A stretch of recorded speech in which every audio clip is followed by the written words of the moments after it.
What's happening, man? Welcome back to No Cap. It's your boy DC. Man, came back last week, ready to get ripping and running. Holiday season, man. No, I ain't talking about no Gucci Mane mixtape. It was up last week. So much moving and grooving. I was all over the place, did a little bit of everything. And boy, I'm just happy that is over. But, you know, here come the Mariah Carey soundtracks, Boys to Men, Jingle Bells, and What You Buying Me. So I had so many different things I wanted to talk about, so many different directions I wanted to take this in, but I was on Facebook writing No Cap. Anybody that know the name of No Cap is No Cap in the Nap. Indianapolis 317, right? But I try to talk as general as possible because social media world, right? What happens in one city is more than likely happening in another city, and everybody pretty much acting the same and categorizing themselves and doing the same shit. Seen something though that was like real specific, and it lead credence to some life experiences I have. For one, of course, everybody knew that Trump was calling for all the states to redistrict and try to adjust the political landscape, try to change the boundaries, restructure all the districts to get more seats in certain houses, less seats in certain houses, try to get more power for the Republican Party over the Democratic Party. And I don't really too much fret about it, anything politically, because a lot of people don't know what to do even to oppose a lot of this stuff. A lot of people don't care to oppose any of this stuff. And at this point, all it is a representation of what's been happening in society, because all that is really is political gentrification, where shit, we're going to come in, we're going to move in, we're going to rearrange furniture till it fits how we want it to look. And it is what it is. Only difference now is it's affecting white people. So there's a ruckus, a uproar, hysteria. There's a quagmire. But, I mean, what you gonna do about it? And another story that's kind of connected to it, but not connected to it. And it's real specific to Indianapolis. And again, experience I had. I saw an article from one of the news stations that said since 2022, for anybody watching this that doesn't live anywhere near Indiana or Indianapolis, in 2022, the city of Indianapolis passed a law for open carry, where you no longer needed a license to own a weapon or firearm. And since 2022, when it was passed, the numbers have been skyrocketing in the category of non-murder homicides, or however they choose to phrase it. Non-murder homicides, which is crazy because homicide and murder is the same thing. But give me 1 second. I'm going to make sure I get this right.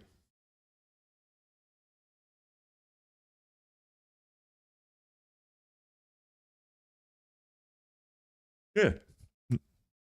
There's a rise in non-murder homicide numbers. So I'm not going to go in full detail. One of these days, I'm going to lay the entire story out of my experience. But I used to work for this gun violence reduction strategy for the city of Indianapolis. And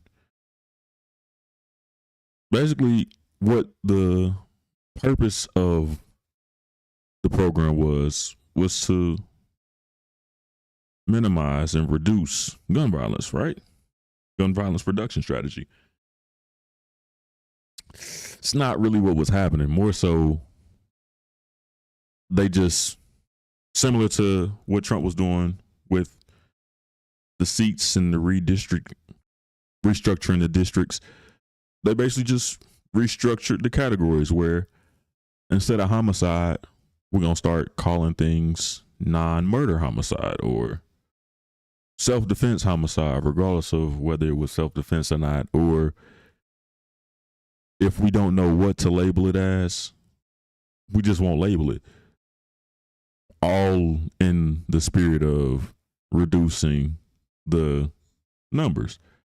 So say there's 100 of us and we all playing at recess. We all playing basketball on different courts and we doing different things. Say 40 people don't really care to shoot the ball. They just want to dribble it and run up and down. Say 10 people, all they're doing is shooting the basketball. They're not running, they're not rebounding, just I'm going to stand right here and shoot. Instead of saying 100 kids are playing basketball, we're going to say there are 50 kids playing basketball, 10 kids shooting a basketball, and 40 kids just getting cardio.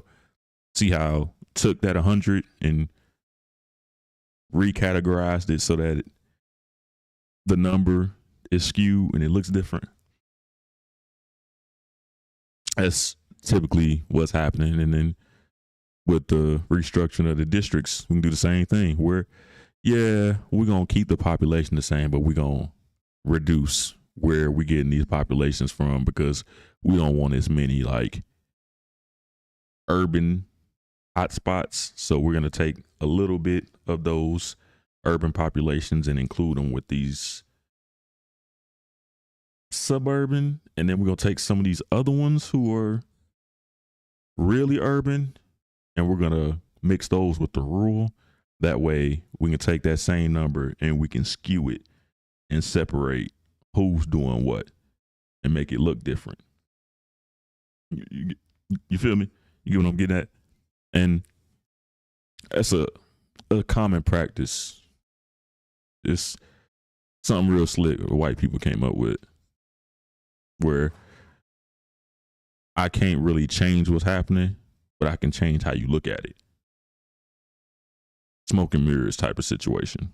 And the crazy part about it is folks will look you in your face and rebrand it and then resell it to you and then gaslight you to believe that what they trying to tell you now is the real truth and what you knew before, that was old news. Mandela effect is basically a whole bunch of rebranding. And that's all that's happening now, where just saying the phrase out loud, do it sound stupid to anybody else? A rise in non-murder homicide numbers. Non-murder homicide. You killing them, but not really. Yeah, you shot and killed them, but you ain't mean to do it, or as an accident, or a shoot. You ain't had no other choice.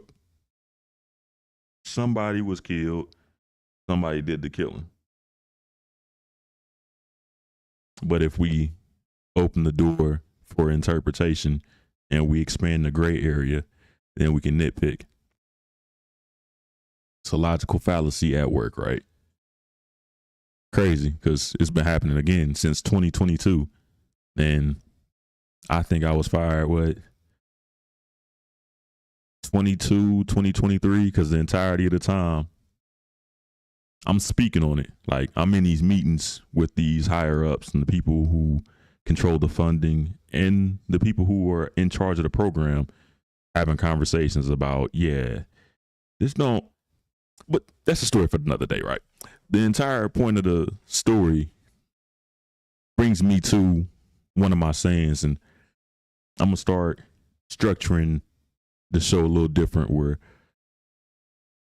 instead of just having the board behind me and introducing it, having my story or story time that I might jump into tied directly into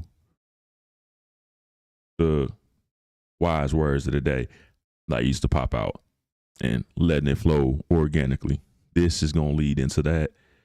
get into the meat and potatoes of the show, and then on the back end, No Cap is not just about news and events, but also about entertainment, music, movies, shows, sports, all of the above. So start giving opinions at the end or giving recommendations and tying all this shit together right. Again, it's a living organism growing. The whole theme of the day, right? When you get back to restructuring districts and folks who are actively rebranding and adjusting and nitpicking and using smoke and mirrors to adjust perception of reality, gaslighting folk, trying to make you look at it's not half empty, half full. No, your glass isn't even empty. It's waiting to be filled. It's not that you don't have, it's that you're currently in line to receive type of bullshit. And the line that I wanted to give you, the wise words of the day, is it's gonna tie back to my story that I'm gonna tell one day. Everything that I speak on, I live. And this line specifically, justice and doing what's right, it can't be made up on the back end. So if you believe in something, or if you believe something to be correct, or to be true, or to be morally right or wrong, you can't ignore it and then try to come back and make that back up. You have to stand on it in that moment, regardless of the consequences, for the sake of upkeeping morality or balance in life. And again, I told you, from that situation, I was fired from standing on shit. But I stood on what was right. Regardless of how they categorized it, non-murder homicide, police-related homicide, or undecided, didn't even want to call it homicide, just unknown death. The fact of the matter was people are dying, and more people are dying than ever before. And as a result of that, the city feels less safe than it's ever felt. Public hotspots are being shut down constantly. Social events are getting scarce. All of these situations that used to supplement quality of life are becoming things of the past. The overall feel of the city is, man, just give me something. And when you start to become desperate, you start to settle and your standards start to drop. Chaos starts to reign. And you start to get a whole bunch of idle minds. An idle mind is a playground of the devil, boy, I tell you that. But on to the topic of the day. You win some, you lose some.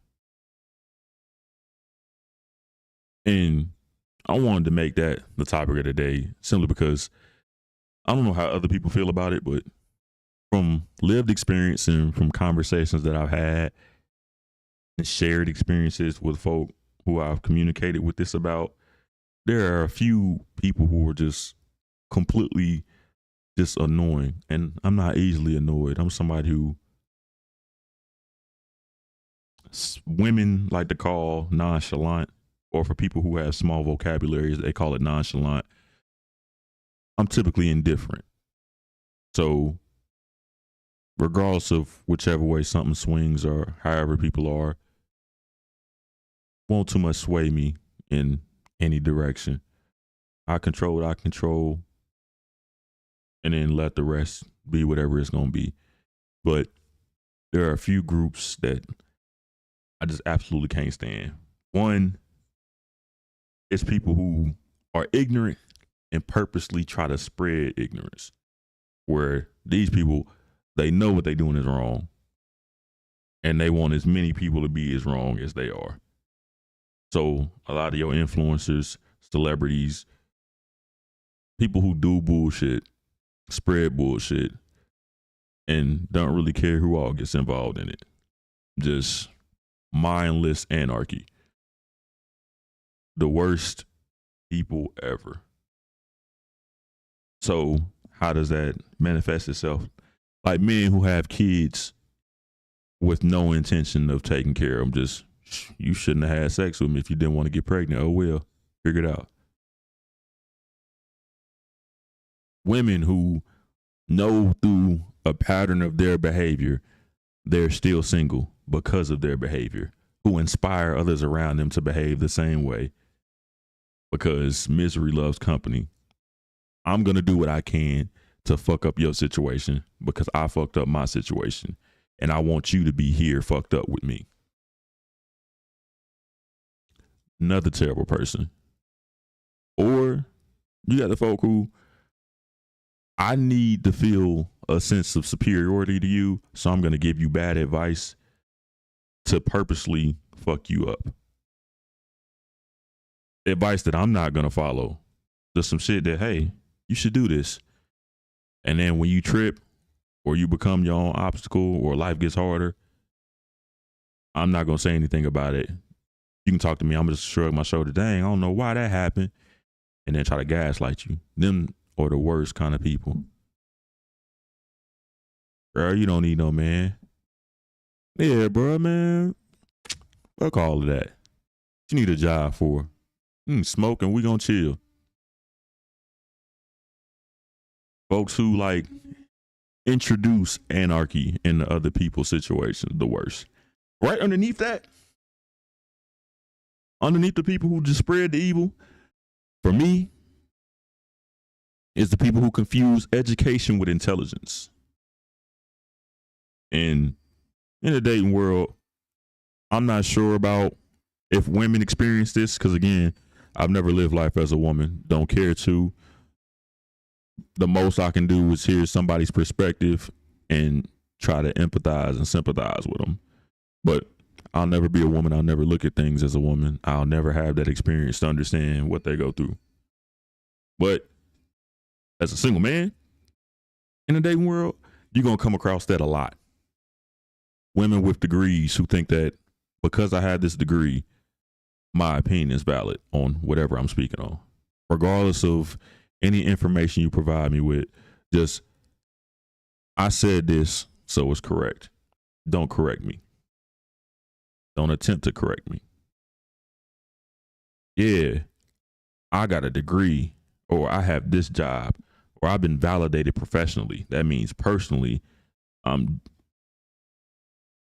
all the way around covered. I got letters after my name.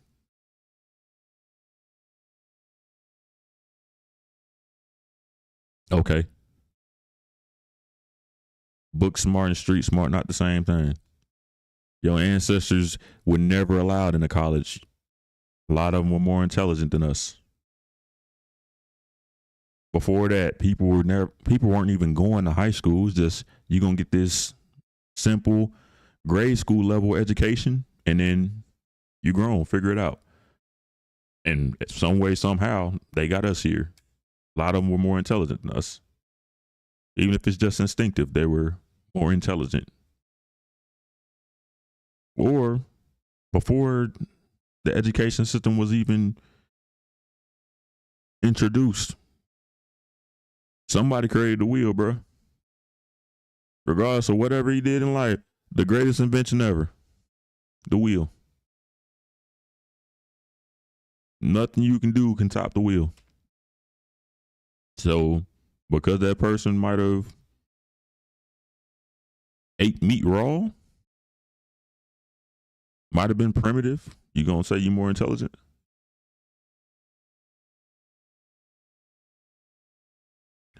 But that doesn't matter. We're around a bunch of folk who believe my degrees validate me on all levels.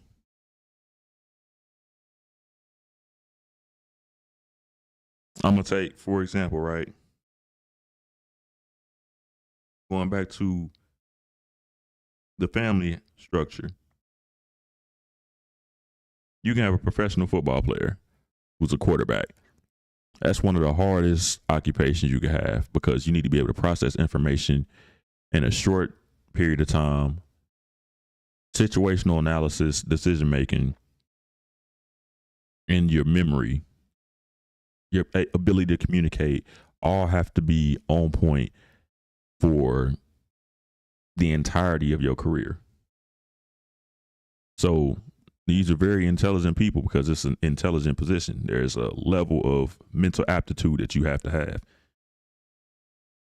Once these folk out the football field, they could be fucking up their money.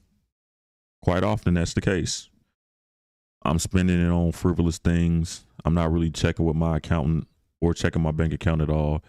I'm having a whole bunch of kids by a whole bunch of women with short-lived relationships and completely ignorant to the process of child development, budgeting, or these other areas of life.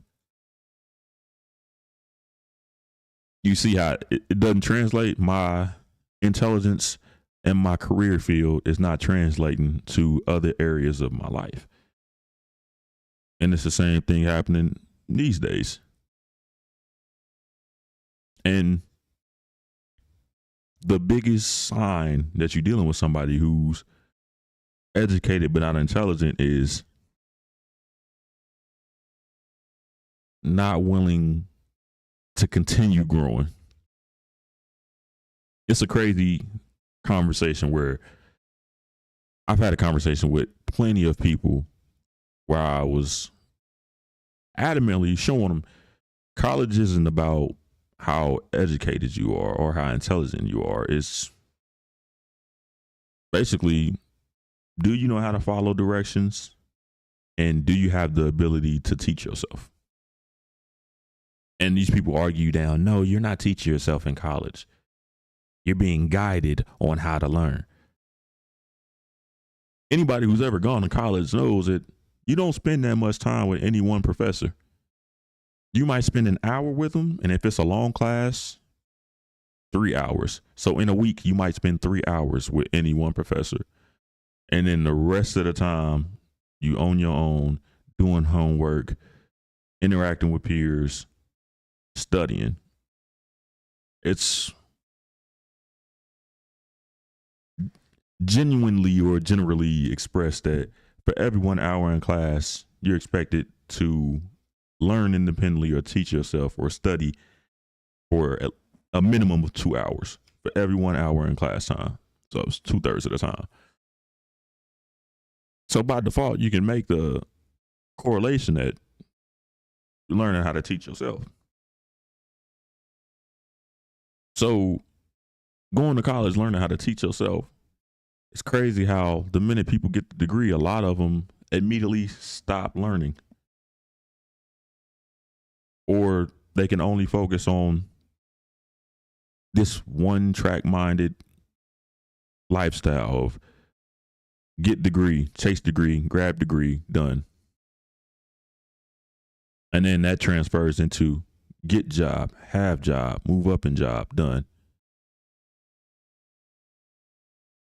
But the ego of being validated with a degree or with certifications turns into, shoot, if I can do this, I can do anything. Like it's all encompassing.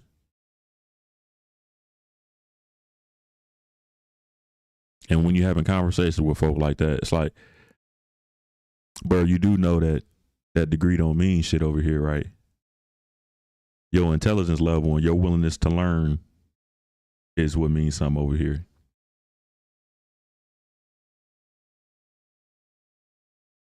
Like, that's not what your education, what you were educated in, does not translate to every aspect of life because they don't teach every aspect of life in college.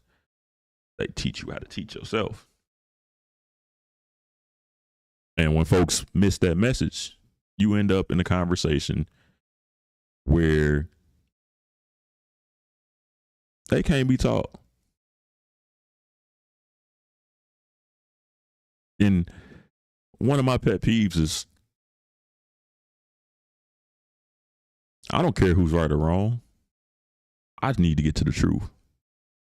So if somebody's giving me game or giving me the truth and they giving me facts behind it and legitimate perspective, I'm all ears, because all I'm going to do is take that, adapt my thought process, update my information, and move accordingly. Because one of the mandatory skills in life, as a man, as a husband, as a brother, as a sister, as a wife, mother, father, child, in every aspect of life, it always helps to be teachable and to be coachable. You'll never know everything. There'll always be something that you can learn in any situation. So folk who feel like they can't be taught, or folk who aren't coachable, all actuality, there's no reason to have a conversation with them. And definitely not to date them. And again, coming from a man's perspective, if I'm expected to provide and protect and to lead, bitch, you gotta shut up. You got to listen to be led. How the fuck I'm gonna lead you if you can't shut up long enough to listen to what I'm telling you?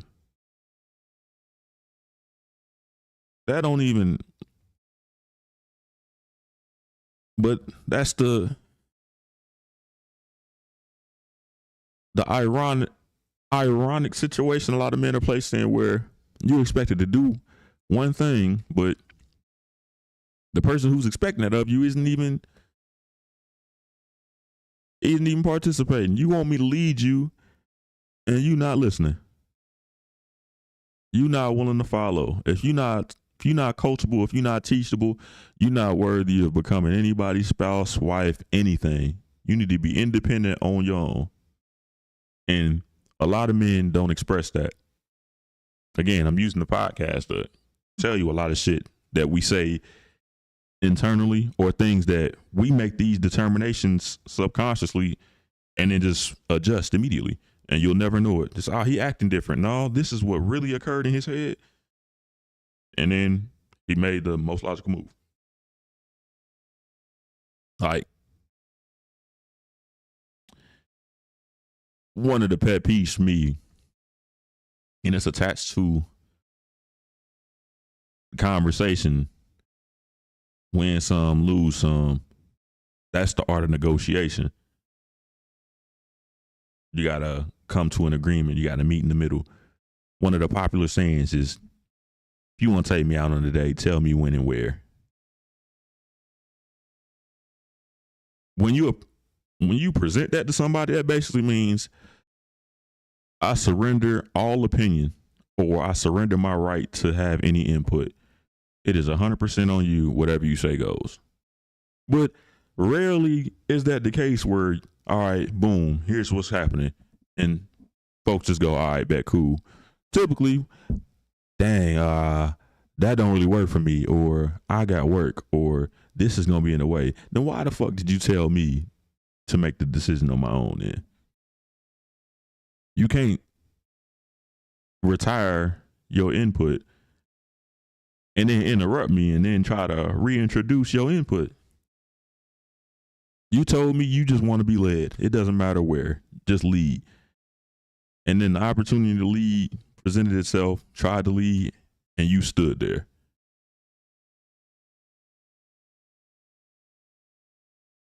Don't make no motherfucking sense. And again, to a lot of men, it don't make sense, but I'm going to be the only one to say it. I like to do this. Bet, let's go do this. No, I don't want to do that. Then why did you tell me to make a decision? Why didn't you say, all right, here's where I stand. Tell me where you stand. And then you make the decision based on that information. That's not how you presented it. You just threw your hands up. I'm going to wash my hands of it. It's all on you. You went from here's how I want to be led to I don't care how I'm led, and then refuse to be led. There's no negotiation there. It went from completely accommodating to the whole other end of the spectrum, where I'm gonna be accommodating to your leadership to I need you to accommodate for my input. It's no meeting in the middle. And win some, lose some. Whole point, you need to meet in the middle. None of us are ever going to be completely right all the time. None of us are going to be completely wrong all the time. There's going to be situations where the information is updated, a new perspective is introduced, a new situation occurs, and that changes the entire complexity or the entire complexion of the conversation, and it adds complexity to it. And now you have to adjust, be teachable, be coachable, be flexible. It's rarely the case, because we in a world where quite often folk either on one end of the spectrum where they love everything, or the other end of the spectrum where they hate everything. Back to the example of trying to plan a date. You went from it's completely my decision to now you have all the power and I'm completely waiting on you to tell me what my decision should be instead of meeting in the middle. The polarity is all out of whack. It's a seesaw. You up in the air, I'm on the ground, I'm up in the air, you on the ground. We not on a level playing field. The best conversations are the ones where, boom, I'm saying something, you picking up what I'm putting down. I was incorrect in what I was saying, and then you introduce why I was incorrect in the new information. I go, boom, wow, all right, bet, cool. Now tell me more about that. Tell me why. Okay, bet. Okay, cool. Dang, I appreciate that. On to the next subject, where the whole purpose is to collaborate, find truth, and meet in the middle where truth is at. We say it all the time. There's your perspective, there's my perspective, and then there's the truth somewhere in the middle. You're supposed to meet right there in the middle. Because the only time wins and losses come up in a conversation is when people are combative and when they're competing and not collaborating. Because when you come, you rarely see artists get on a song and be like, man, that's their song. Or nah, they were better. I like them better. That's their song. No, it's everybody who's involved song. That would be crazy as hell.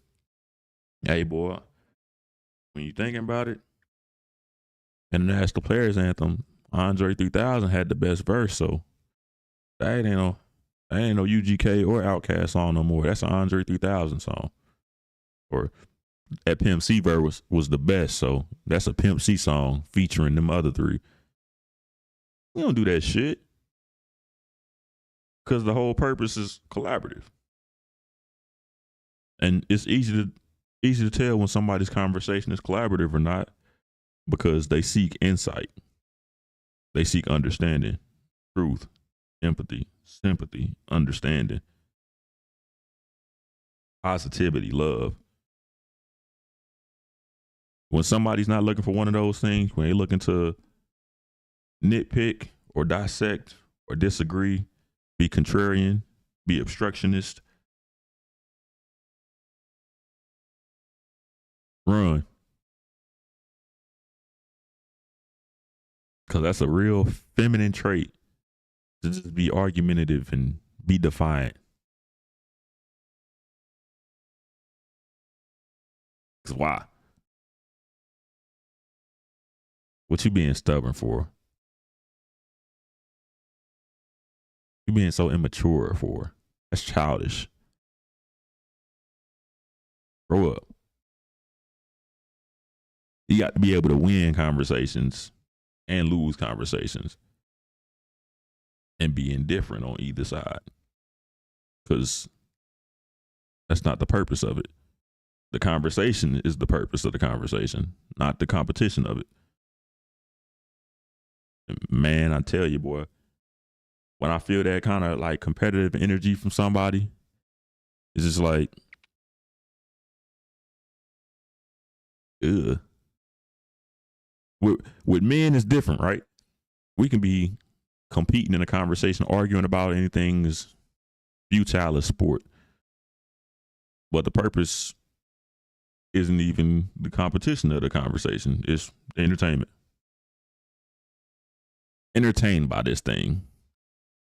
I'm going to give my perspective on what I find entertaining. You get your perspective on what you find entertaining.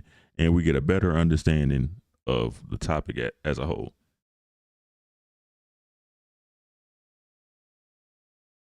It could be like that with women as well, depending on the topic, but also depending on what the purpose of that conversation is and what the interaction is.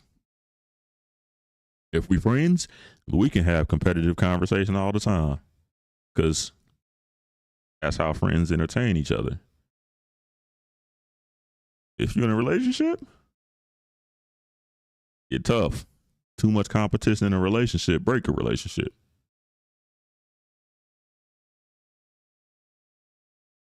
You can deal with more competition in a friendship than you can in a relationship.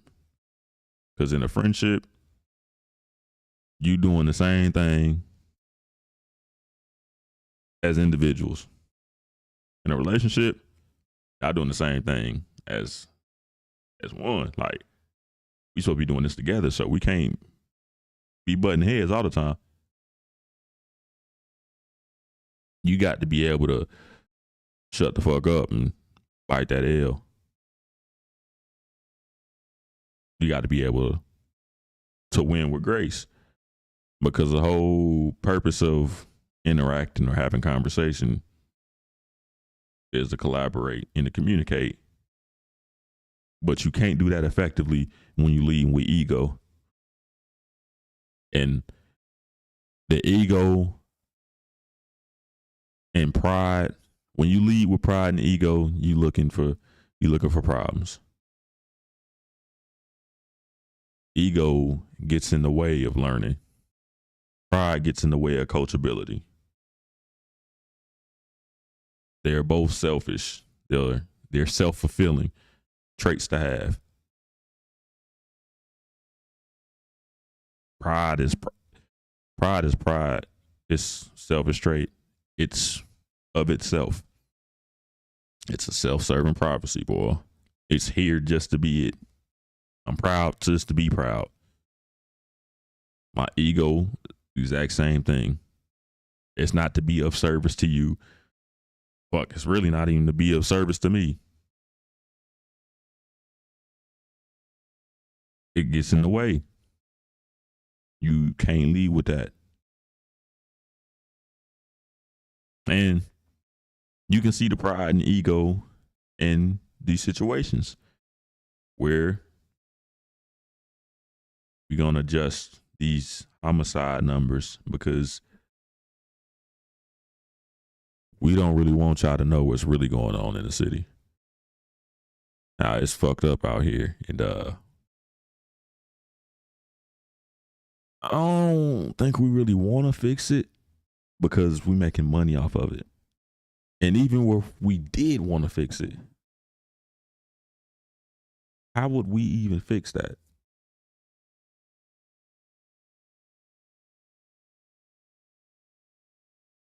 Then the ego, that's the funny thing about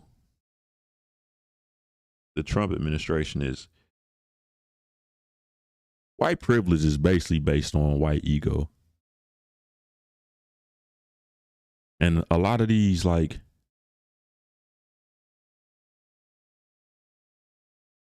weird protests and like this social unrest that's been happening nowadays, it's not minority influence, because minorities of different creeds have always had reasons to complain or had causes with credence that should have been supported and stood behind. Changes should have came on the back end of it, but they rarely do. The only time there's real social unrest in America is when the white ego has been scarred or traumatized. And Trump is doing that every day, where it used to be, if it's all white, it's all right. We're going to do what's best for our ethnicity in our group as a whole. What's best for white people is what we're going to do. And we got a president who don't give a fuck about what's best for white people. He's doing what's best for him and his people. And that's traumatizing a lot of white egos, because I thought we were all in this together. No. You broken white. Why I care about you? You're middle class and white. Why do I care about you? I'm rich and white.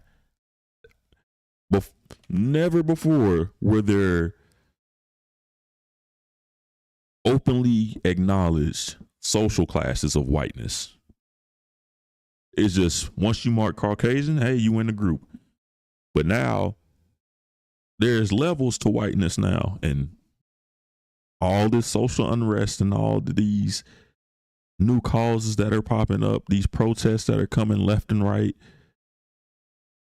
these demands for change are coming because the whiteness is fractured. And we need all of this to go away so we can come back together as a collective.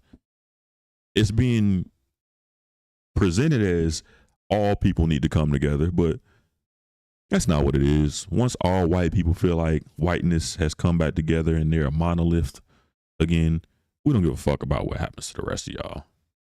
Never did before, so why would they care afterwards? But that's neither here nor there. Before I get out of here, I want to promote, or not really promote, but suggest a few songs and shows for anybody that interested in animated shows. I know everybody's watching Stranger Things right now, and that's they shit. Not really my cup of tea, but you like animated shows, get on Hulu and watch The Fable. Like, if you've never seen The Fable, imagine for the folks who have Netflix, Sakamoto Days, but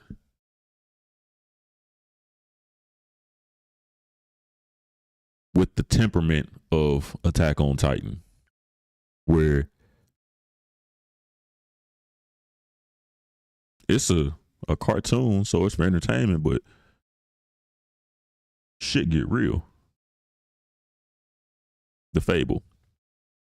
Rarely hear people talk about it. Dope show.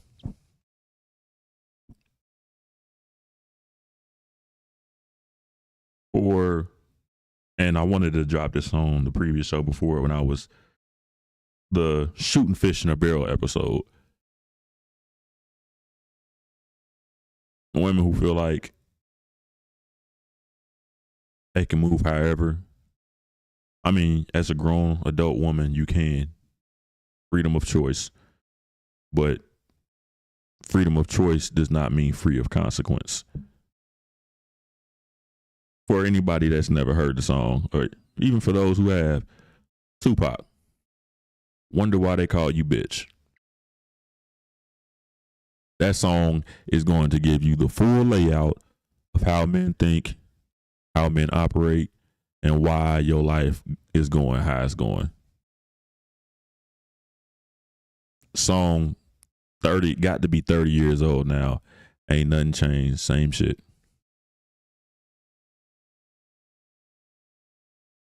So watch The Fable. Like, telling you, dope show. Wonder Why They Call You Bitch. Telling you, like, bruh, you're not gonna find a more accurate song for the times.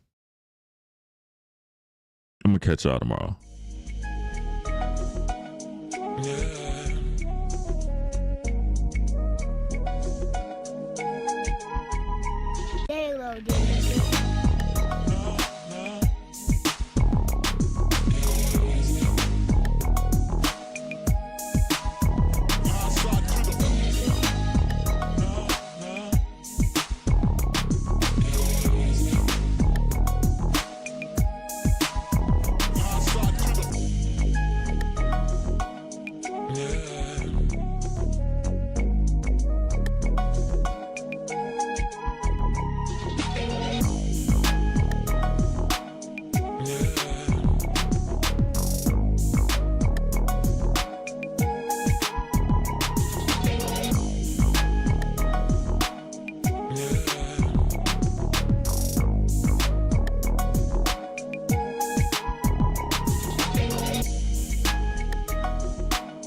Yeah.